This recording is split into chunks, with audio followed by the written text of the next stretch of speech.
reading, and writing.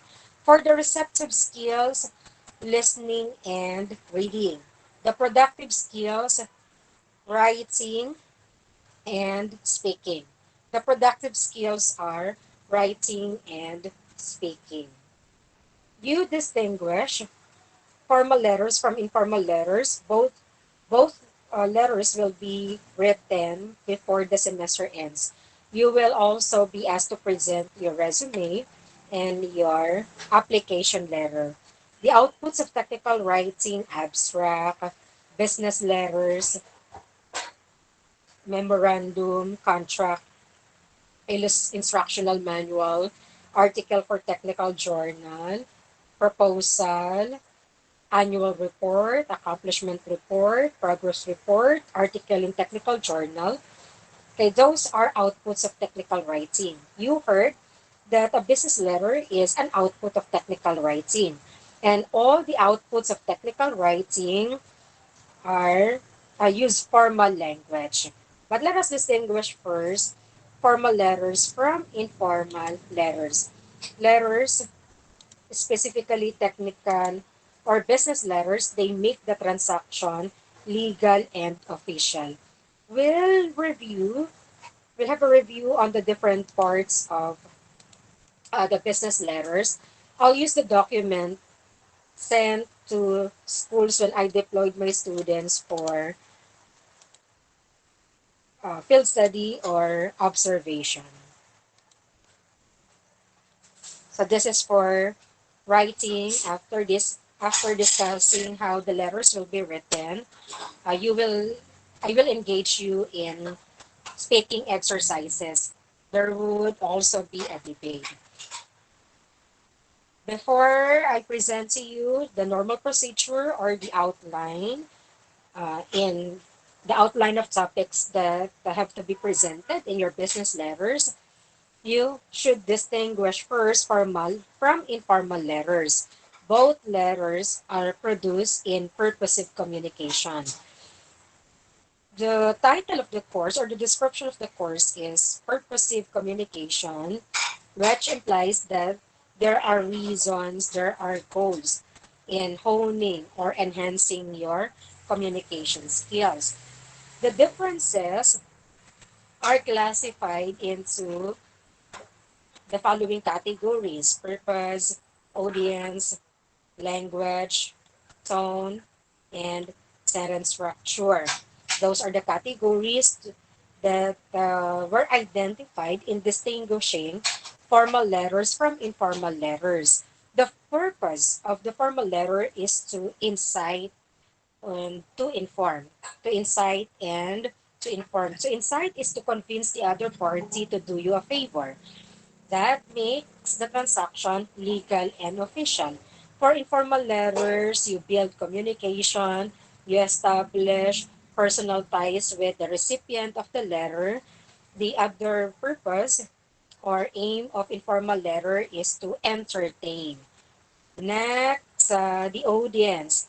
Formal letters are sent to strangers, people in authority, and fellow workers. Strangers are those who are not familiar to us. While people in authority, can we identify them? The deans, directors, president, the vice presidents, plural vice presidents. We have vice president for academic affairs, vice president for the student and alumni services. We have vice president for research and planning, then another vice president for administration and finance. We have four vice president. They are the people in authority apart from mm, deans, directors, our fellow workers. They are our colleagues. So is there a need to send a formal letter? Yes, if you are making an official request. If you would like Okay, you would like to invite your colleague to be your guest speaker. There is an activity, there is a webinar for the development of the skills. And you know someone who can share valuable information. Don't just send notes. You send a letter, a formal letter to your colleague. But the level of formality can be determined by the kind of relationship that you have. While informal letters are sent to friends, relatives, loved ones, and acquaintances. Next, formal letters use formal and professional language. You cannot construct words. You can use abbreviation if you have given the full term or expressed the full term in previous discussion. The following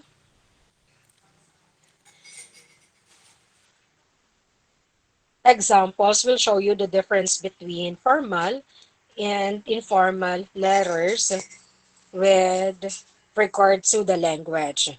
Next, I would to I'd. Okay, I will, not I'll. I'll and I'd for informal letters. Slang and colloquial expressions are tolerated, not necessarily accepted or allowed, but they are tolerated. They can be used. They can be used in informal letters because the purpose is to establish relationship with the recipient of the letter. The tone of the letter or the tone of formal letters, serious, polite, impersonal, you're not establishing relationship, but you are informing the person of your purpose and you are convincing this person to support your project. For informal letters, we want to promote goodwill and entertain and to have a positive relationship with the recipient. Hence, the tone is humorous, casual, and conversational.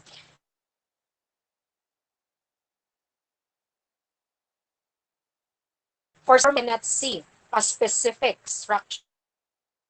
You cannot encounter a specific structure of formal letters. It's lengthy if it needs detailed a letter of proposal. You need a lot of information.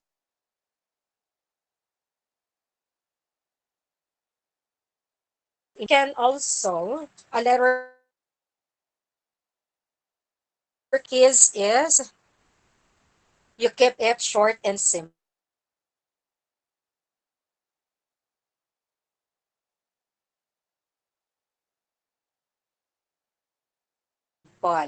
Avoid excess wordiness.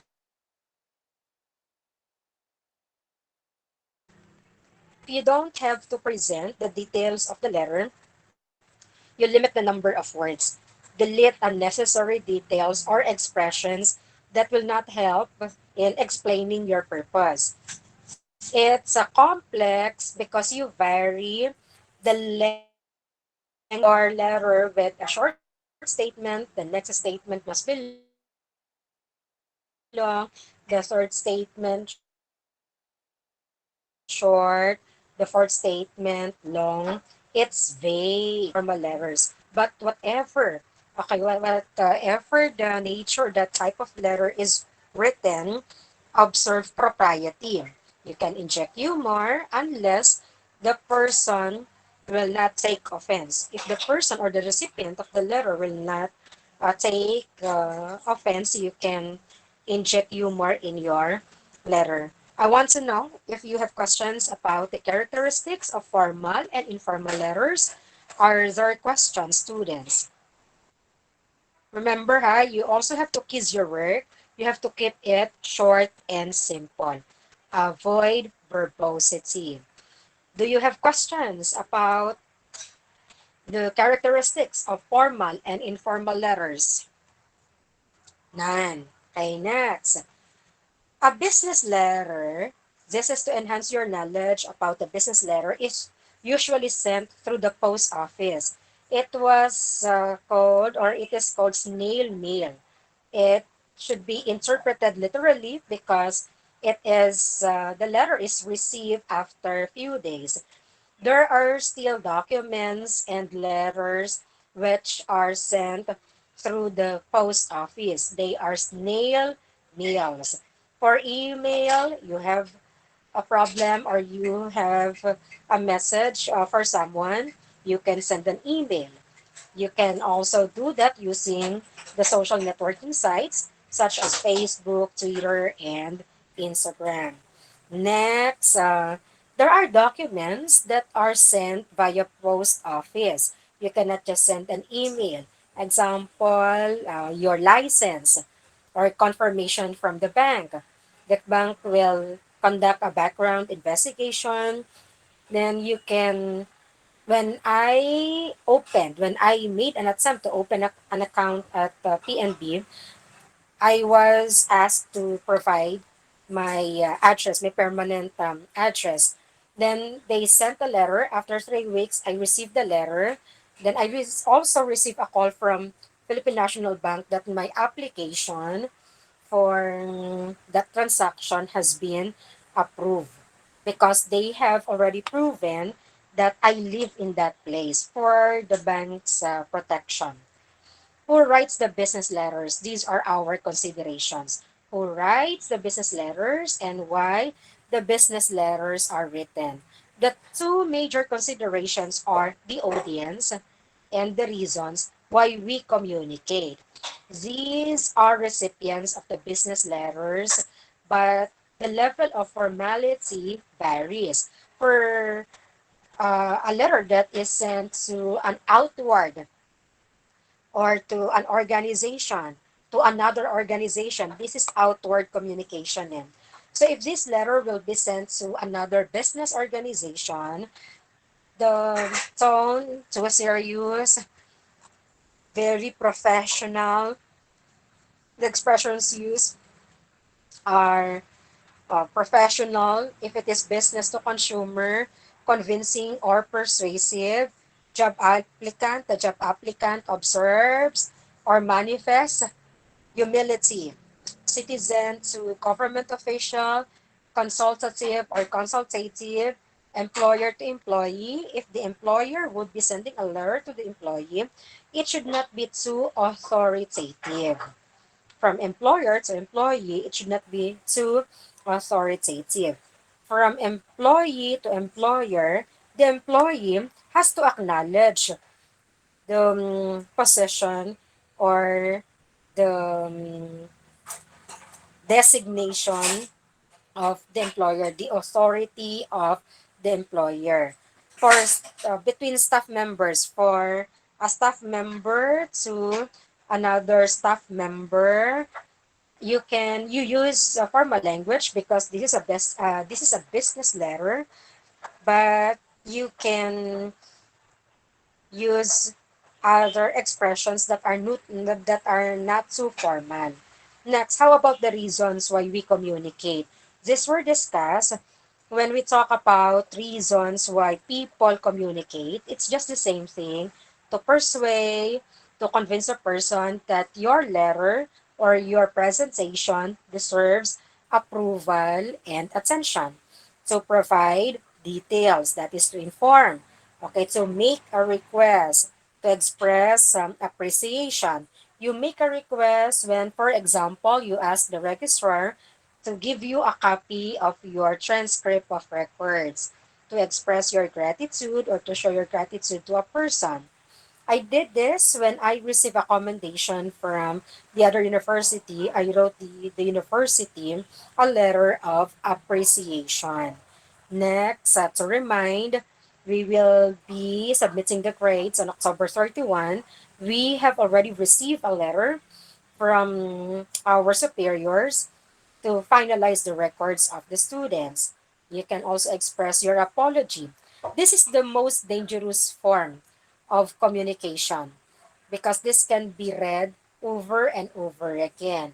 If you did not observe accuracy or correctness of information, you can be sued. Complaints can be filed against you.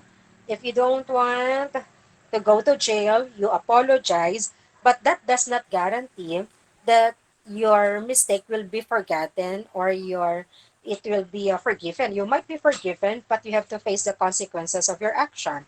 But still, you express your letter of apology. Next, what are the other reasons to send congratulatory messages, reject a proposal or offer? Let's say I manage a company and I presented the nature of my business. I want other companies to support my business.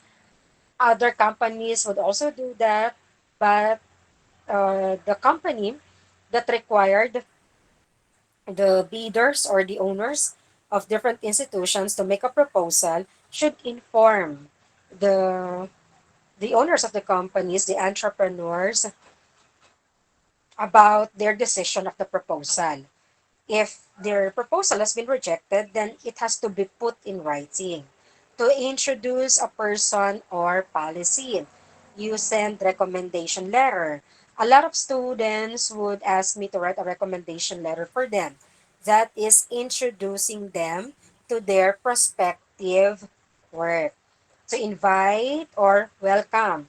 You have an activity. You want someone to deliver the message. You write a letter of invitation. Next is to follow up. You applied for a job. You were told that you will be receiving a feedback after 2 weeks, but 3 weeks had passed. You did not hear anything from them. If you have already given them ample time to make a decision about your application, you write a follow-up letter. Question: is it proper? Is it acceptable? Is it ethical? Yes, because you deserve to know the truth. What if your application letter and other credentials have just been ignored? They overlook. It was an oversight. Then, when you made a follow up, they were reminded about their commitment and you were told that you got the job. Regrets in life happen, or we have regrets not because of the things that we did not do, but also because of the things that we did not accomplish. Next, to formalize decisions. What's the decision of the company? What are we going to do? What are the changes? Inform the people in writing. You cannot inform them verbally because they cannot hold on to your spoken or to your verbal message. It would be better if you would receive a formal letter from them informing you of what will happen in the organization. In discussing the parts of the business letter, you have the resource. I'll just show you a sample of this. This is better because you can see the sample. This is the letter that I sent to to an institution which I expected to accommodate my students. So St. Francis of Assisi College, this is an endorsement letter. And what do you write in the letter? What are the parts of the business letter? There are major and optional parts. The major parts are the letterhead, heading, return address, inside address, the date line, salutation, the body. We also have the complimentary clause and the signature block. The optional parts of the business letter: carbon copy notation, blind carbon copy notation, attention line, subject line, enclosure, and PS. Those are the optional parts of the business letter. In the letterhead or return address, if you are representing an organization, you use the logo. But if not, you are writing on a personal capacity, don't use the logo of the University of Makati or the logo of your organization, CBFS.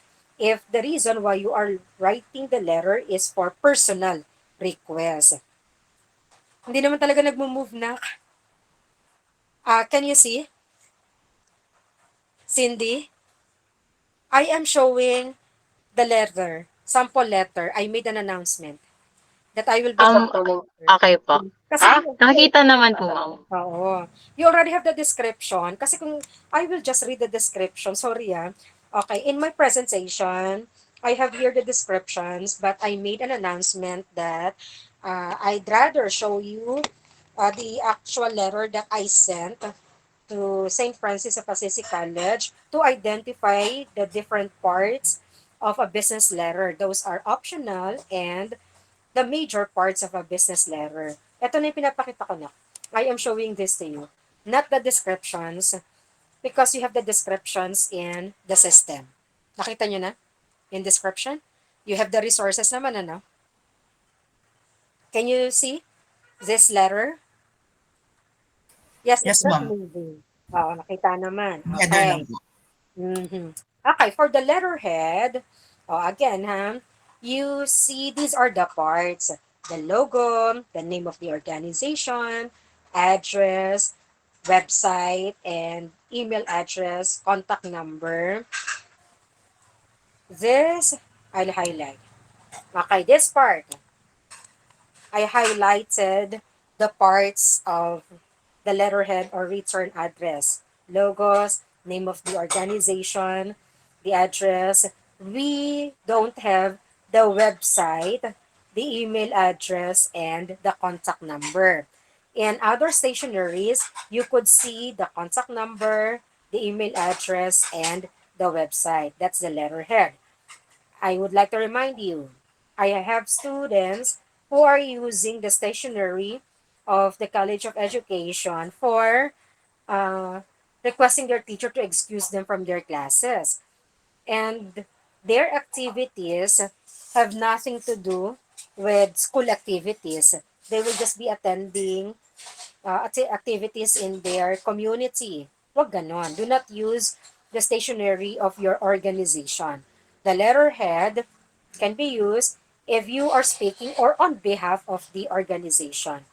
This is an example of a letterhead, but what I omitted email address, the contact number, and the website.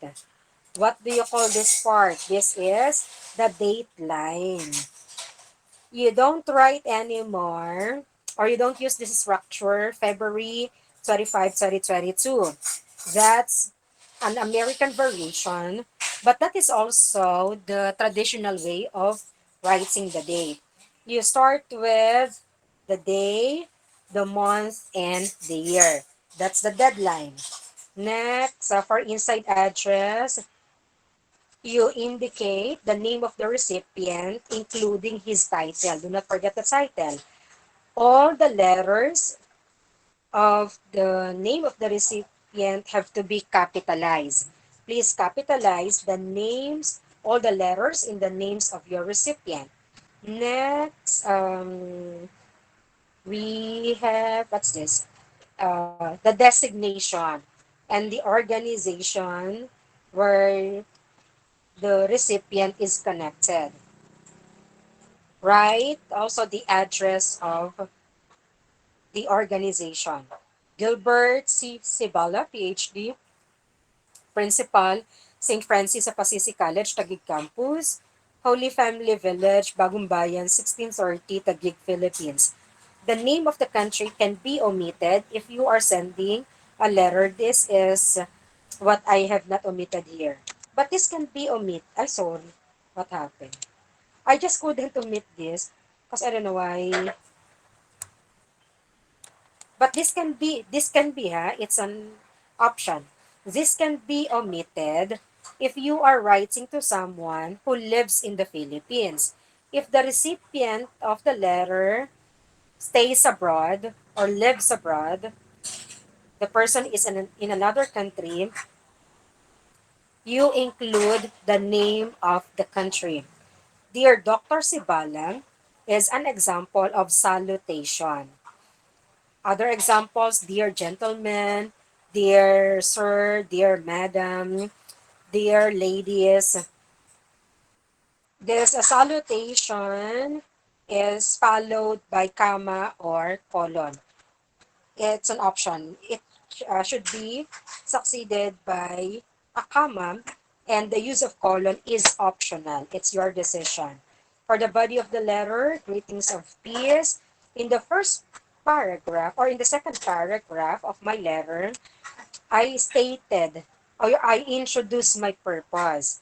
In the succeeding lines, you provide the details, you express your purpose and you provide the details about the purpose. In the concluding paragraph, I express my expectation to work with them and I also thank them for accommodating or paying attention to the letter. Okay, in line with this, I have just anticipated that they have paid attention to the letter that I sent. In the second paragraph of this endorsement letter, I introduce my purpose. The University of Makati recognizes your institution as one of its prospective partners in providing quality pre-service training to its future teachers. UMAC believes that your institution will be of great help in equipping and inspiring its future educators in molding the young to become upright and productive citizens of the society. In this paragraph of the body of the letter, I introduce my purpose. In the succeeding paragraphs, I stated my purpose and gave the details. In line with this, we, the academic team in the undergraduate department, are humbly requesting for your assistance by accommodating our third year Bachelor of Secondary Education major in English students in their Field Study 1 course. The other details are written in the succeeding paragraphs. We are optimistic that your institution can give our student teachers worthwhile experiences necessary for them to become competent teachers in their field. Should our request be approved, our student teachers, whose names are listed below, will undergo 50 observation hours for Field Study 1 from March 7, 2022 to March 11, 2022. In the concluding paragraph, I reiterated my uh, desire to have my request approved or my intention to endorse my students to them. We sincerely hope that our partnership would work best towards producing competent teachers of the future. Promote goodwill by expressing your gratitude. The letter has not reached yet the recipient, but you anticipate that your letter will gain approval and positive response. Okay, for very truly yours, that's an example for complimentary close. Notice that only the first letter of the first word has been capitalized. The other letters of the initial words have not are not capitalized. We did not capitalize T, we did not capitalize Y, and this use or this is succeeded by a comma. This is the signature block. Very truly yours is a complimentary clause. You saw my signature, my name, and my designation. I have asked my superiors to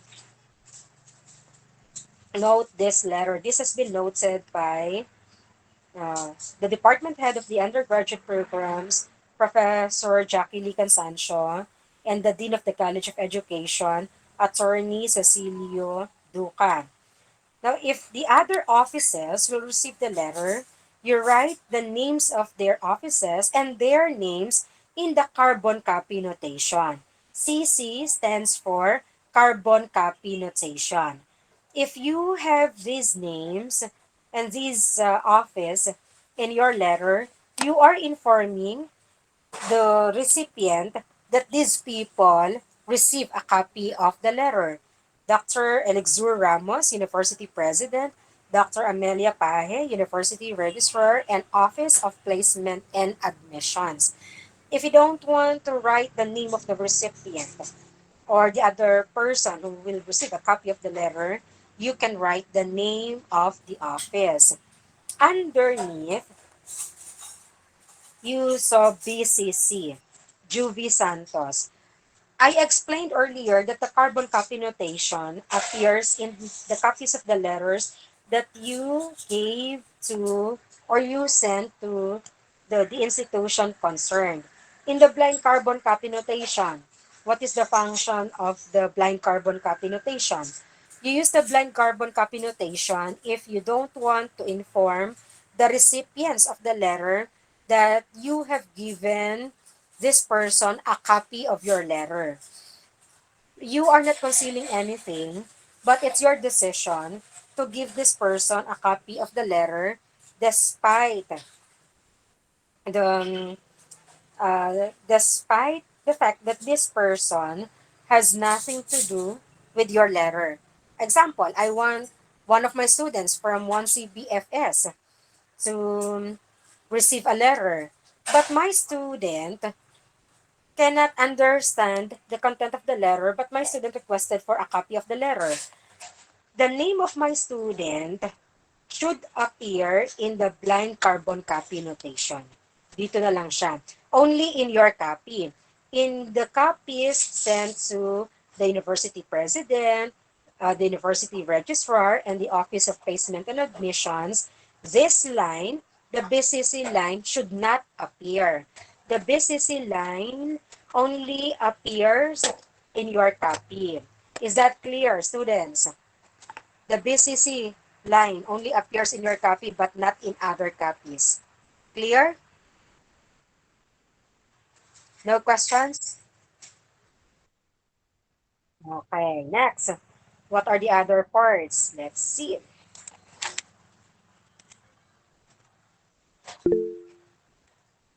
Okay. Inside address, I have already explained. Yes, Jeremy? Ma'am, pwede pong paulit yung sa BCC kung kaninong copy lang po mag-a-appear? Copy of the sender Okay po. or Thank the you po, ma'am. writer. Thank you Only po. the sender.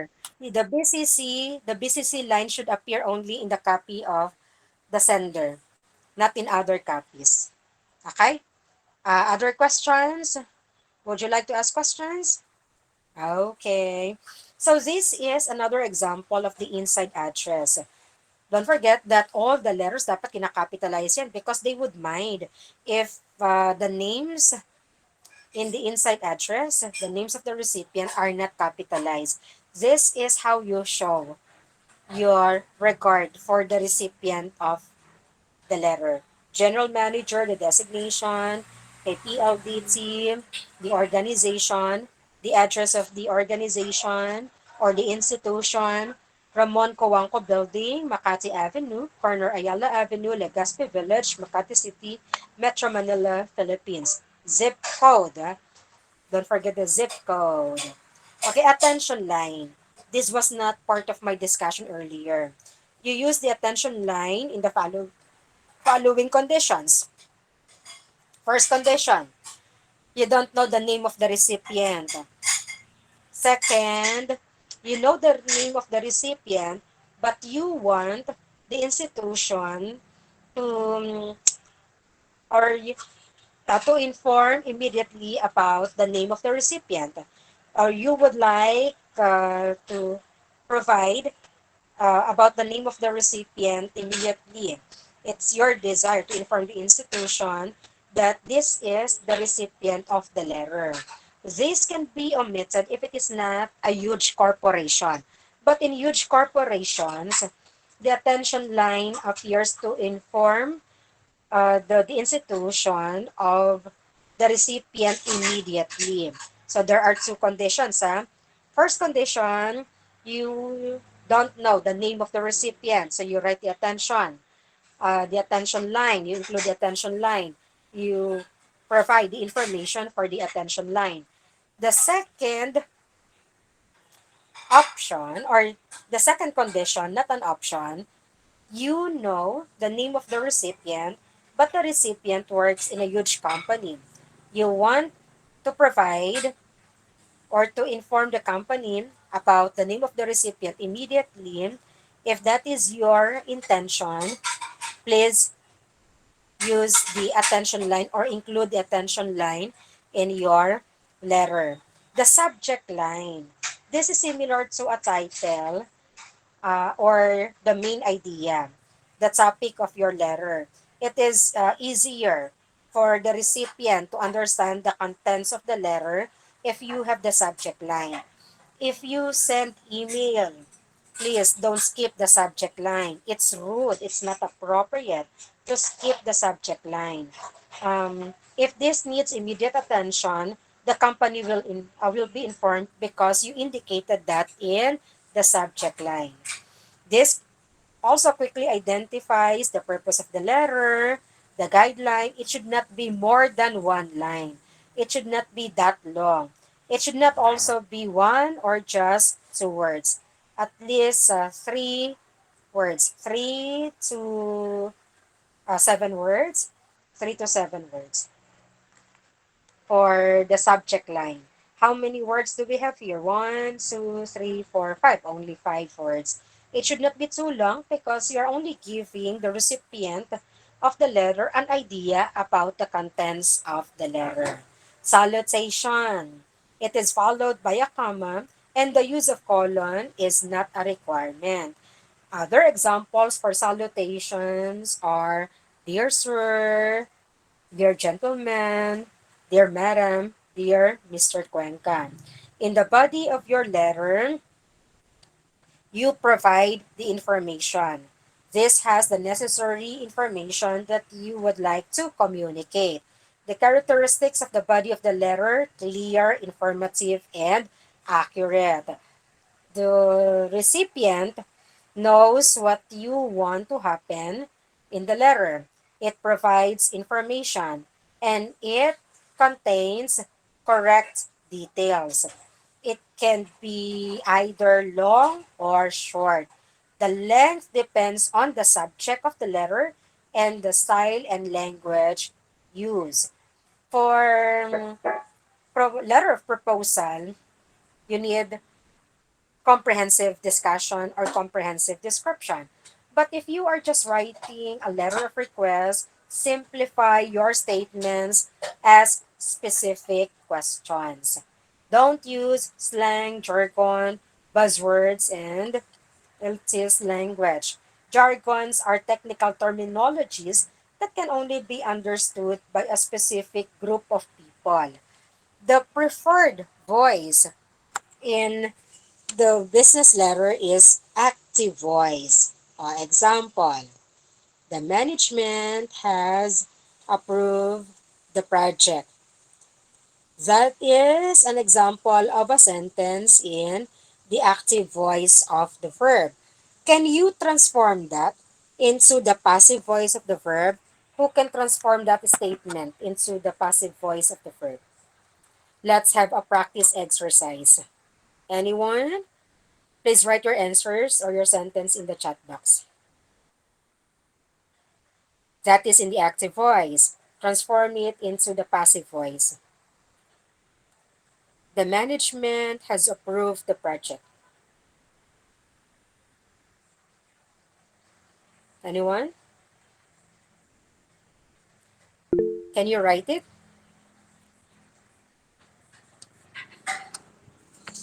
Yes, Oliver. The project has been approved by the management. Correct. We'll have exercises on this next time. Transforming sentences from active to passive voice. The project has been approved by the management.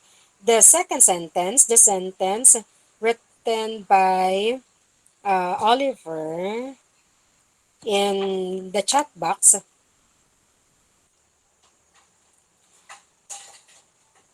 is not acceptable in technical writing or in business letter. Next, be pleasant, positive, lively, and encouraging. I didn't explain anymore the previous description or the previous characteristic because I know that everything is clear. Brief, short but clear, specific, state the facts. Okay, be pleasant, positive, lively, and encouraging. Never apologize. Thank you. Okay. Don't write this in your business letter. We apologize for the We apologize for the mistake. That's wrong. You don't apologize. We know that the person who was offended deserves an apology. In the business field, if you committed an error, do not apologize. Don't use expressions that will evoke. Don't use expressions that evoke negative response. Replace this statement with the sentence, "Thank you for informing us about the incident. We assure you that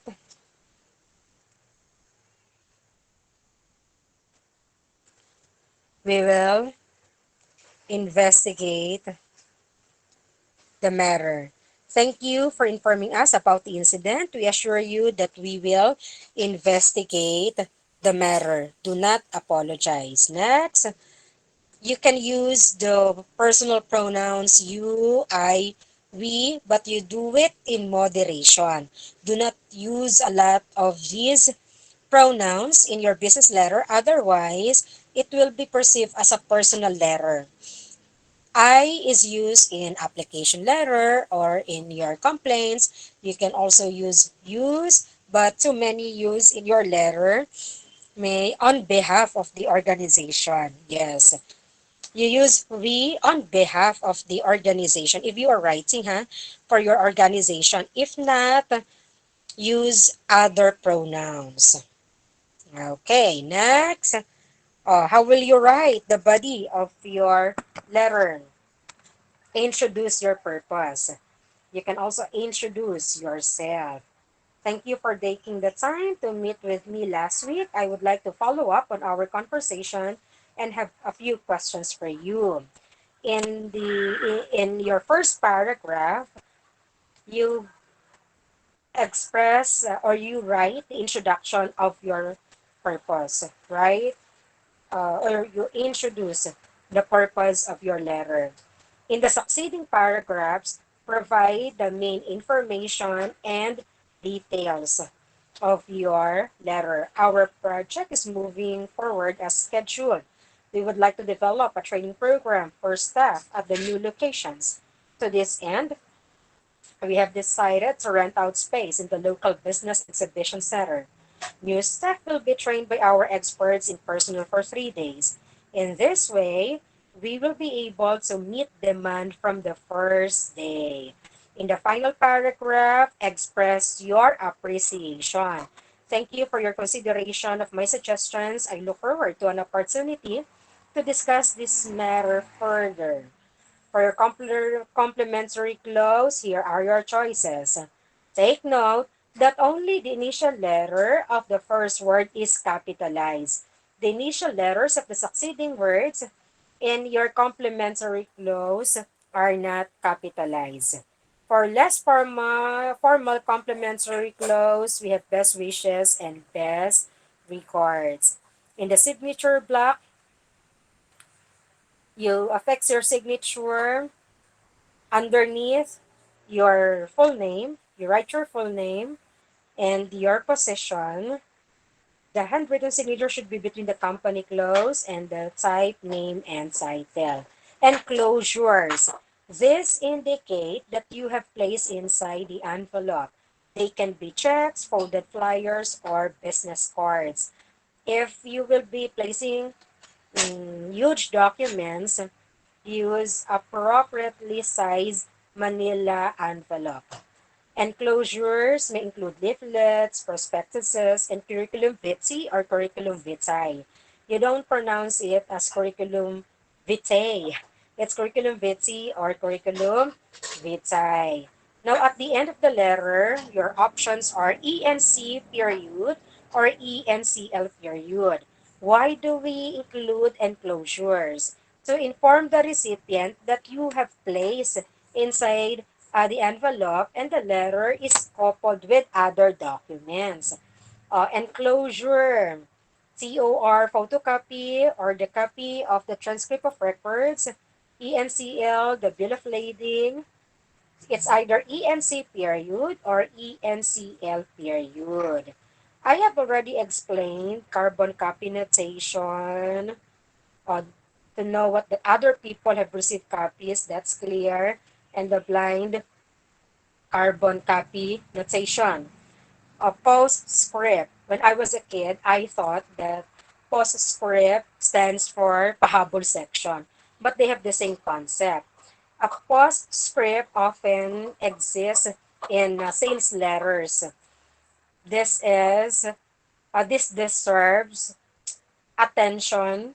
This is no longer part of the body of your letter, but this is important.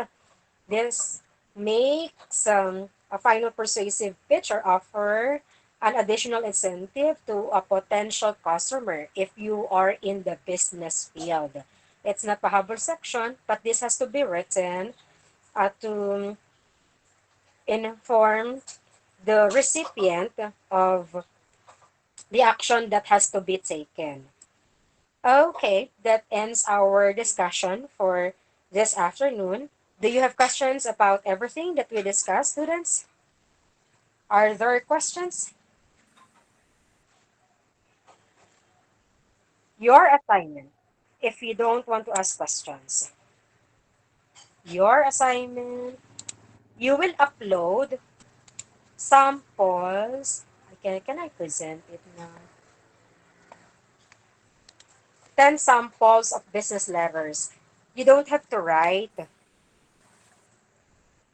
You can use letters uploaded online, but cite your sources. Use the resources uploaded online, but please cite your sources. Upload 10 samples of business letters. This is not in your class.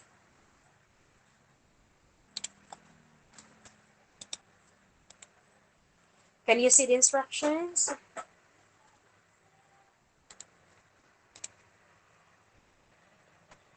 No. All caps. Who asked that? Oliver. You mean a screen grab or a screenshot or screen cap?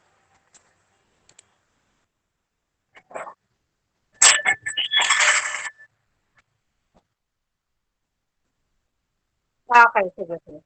All right. But can it be read? Because some images are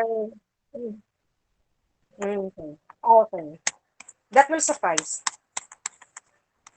But cite the source, you don't have to write. You'll start writing the business letters in the coming days, but you're not going to write your letters. Upload 10 samples of business letters. You save the document as a PDF file. You can use images, but make sure that you can see the images. Don't forget to cite your sources and please specify the letter that was uploaded. The letter that I presented to you, it's an endorsement letter. So if it is an endorsement letter, please write the words endorsement letter. Clear, students? Okay, sige, clear naman, ano? Okay, for now, I'm going to dismiss you early because we're done. Thank you so much for cooperating. Enjoy your vacation. I'll make an announcement if there's a need for us to meet on Friday because I meet on Thursday because I will be visiting. Oh, Friday pala tayo. Friday because I will be visiting schools. Oliver, what do you want to know?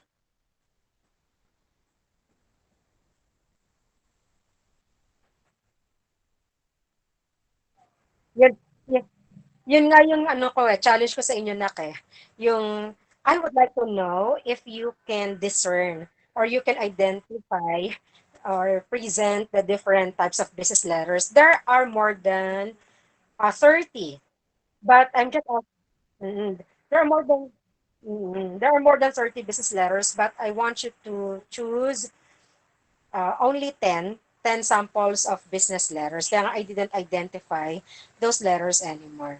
I didn't specify the letters anymore. Okay, I'll make an announcement if we can meet on Friday. because I am scheduled to visit my students in different schools and to make a follow up on the deployment of my field study students. But in the meantime, let me tell you this, enjoy your vacation. I didn't make it hard for you. Take care, everyone. God bless you. Thank you so much. Goodbye. Bye Thank Thank you you bye. po, po, ma'am. ma'am. Bye-bye. Thank you, ma'am.